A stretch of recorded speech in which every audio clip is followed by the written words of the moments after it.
Good day everyone, my name is Maria Christine M. Rosales and I'm here to continue our discussion. Good day everyone, and this is the continuation of our discussion, and the assigned topic we'll discuss to you is behaviors that can be learned through modeling. Many behaviors can be learned at least partly through modeling. Examples that can be cited are student can watch parents read, student can watch demonstration of mathematics problems, or someone act bravely in a fearful situation. Sa slides na to, we all know that there's a lot of behavior that we can learn through modeling. Di ba kapag ang bata, when they raise in a loving family, so ang bata is lalaki ng mapagmahal at mabuti dahil ito yung kinalakihan niya. Next is aggression can be learned through models. Research indicates that children become more aggressive when they observe aggressive or violent models. Moral thinking and moral behavior are influenced by observation and modeling. These include moral judgments regarding right and wrong, which can in part develop through modeling. So dito naman, being aggressive of a child can be learned through their parents. Halimbawa dito kapag sa bahay. Kapag nakikita ng bata na nagkakasakitan o violent ang environment na kanilakihan niya, ay may tendency na ito'y may adapt nila. Kasi that what they see and observe and that's what they think is right. Kaya sa huli, magiging aggressive ang bata kasi yun yung kinalakihan nila. Then next, conditions necessary for effective modeling occur. Bandura mentions four conditions that are necessary before an individual can successfully model the behavior of someone else. So, sa mga susunod na slides is mapapag-aralan naman natin yung 4 conditions na na-mentions ni Bandura. The first one is attention. The person must first pay attention to the model. So, dito, first, you must pay a full attention to someone whom you will be modeling. Giving your full attention to your model can help you effectively model him or her. The second one is the retention. The retentions, the observer must be able to remember the behavior that has been observed. One way of increasing this is using the technique of rehearsal. So in this line, as a modeler, kailangan natin i-recognize o tandaan ang behavior ng ating model so that we can able to make a good plan or strategy on how to mold our model. So the third one, motor reproduction, is the ability to replicate the behavior that the model has just demonstrated. This means that the observer has to be able to replicate the action, which could be a problem with the learner who is not ready developmentally to replicate the action. So, the ability to replicate to what behavior the model demonstrated here, the observer was to be able to replicate the action of the learner or change because, as an observer, alam na niya yung mga actions or behavior na mali or not suitable sa age niya or capability of a person. So, this ability is a big help to the observer to mold his or her model. The last one is motivation. The final necessary ingredients for modeling to occur is motivation. Learners must want to demonstrate what they have learned because this is the final ingredients for modeling. The learner should be as motivated dahil mas motivated ang isang bata, madali natin itong mahuhulma ang kanyang pagkatao. Nagsisimula mismo sa bata ang pagbabago or development upang ma-apply niya sa buhay ang lahat ng kanyang mga natutunan at kanyang mga pinag-aralan.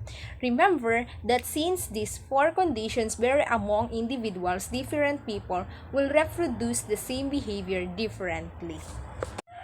So let's move on to the next topic. The next topic is effects of modeling on behavior. Number 1. Modeling teaches new behavior. So, modeling introduce or mold a new behavior to a learner. Since we are molding them we are making a change to what they believe and how they behave. And the number 2, modeling influences the frequency previously learned behavior. It means that modeling can also increase or decrease the frequency of behaviors that the model or learners through the observer. The third one, Modeling may encourage previously forbidden behavior. So it means observable learning might encourage a learner to do a wrong actions or behavior base sa kanilang nakikita at naobserbahan to someone that they think is right to do the same. The fourth one that effects of modeling on behavior is modeling increases the frequency of similar behaviors. For example, a student might see a friend excel in basketball and he tries to excel in football because he is not tall enough for basketball. So, modeling increases the frequency of similar behaviors but not the same on what was being modeled. Katulad ng nasa example, nakikita nila na magaling itong kaibigan nila sa basketball. So, they become interested to play too, but different types of sport which is still related to a team sport or playing ball which is playing football. That person excel in football and that where he is suitable. Next is educational implications of social learning theory. So, ano nga ba itong mga educational implications of social learning theory? So, ito. Social learning theory has numerous implications for classroom use.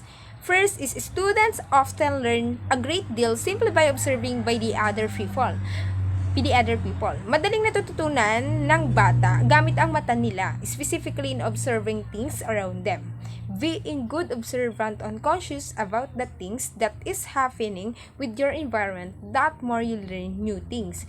What you see people around you doing or behaving towards a situation, that more you learn from them through merely observing them. Next, the second one. Describing a consequences of behavior can effectively increase inappropriate behaviors and decrease inappropriate ones. This can involve discussing with learners about the rewards and consequences of behaviors. Describing or thinking about the consequences of your actions or behavior can effectively increases of appropriate behaviors and decrease inappropriate ones. Diba minsan, when we will do an action, we will think first what might happen if we are still do that.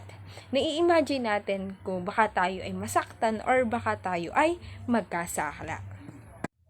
The third one, modeling provides an alternative to shaping for teaching new behaviors. Instead of using shaping, which is operant conditioning, modeling can provide a faster, more efficient means for teaching new behavior. To promote effective modeling, a teachers must make sure that the four essential conditions exist: attention, retention, motor reproductions, and motivation. So, modeling, we are giving or introducing a new behavior to our learners to learn. Instead, using a shaping, we can provide a more faster and more efficient for teaching new behavior. For teacher, to promote effective modeling, they must that in modeling, there is an existing for essential condition, which is nga yung attention, retention, motor reproductions, and motivation. Next is the fourth one. Teachers and parents must model appropriate behaviors and take care that they do not model inappropriate behavior. So, dito nga sinasabi na mas turuan ng maayos at mabuting behavior ng parents and teachers ang mga bata. And the last part, teachers should expose students to a variety of other models. This technique is specifically important to break down traditional stereotypes. Teachers should expose to a variety of models. We as a future teachers should be more productive and be flexible to expose or introduce the students with different models. Kasi 'di ba, the more na na-expose sila sa iba't ibang models, mas madami silang natututunan, and it will make them flexible and easy to adapt sa environment, lalo na at higit sa loob ng classroom kung saan iba't ibang estudyante ang makakasalumuha nila.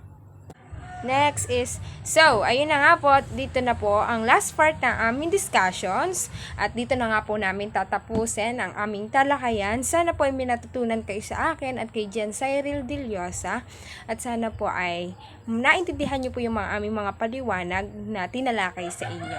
So, hanggang dito na lang po. Thank you!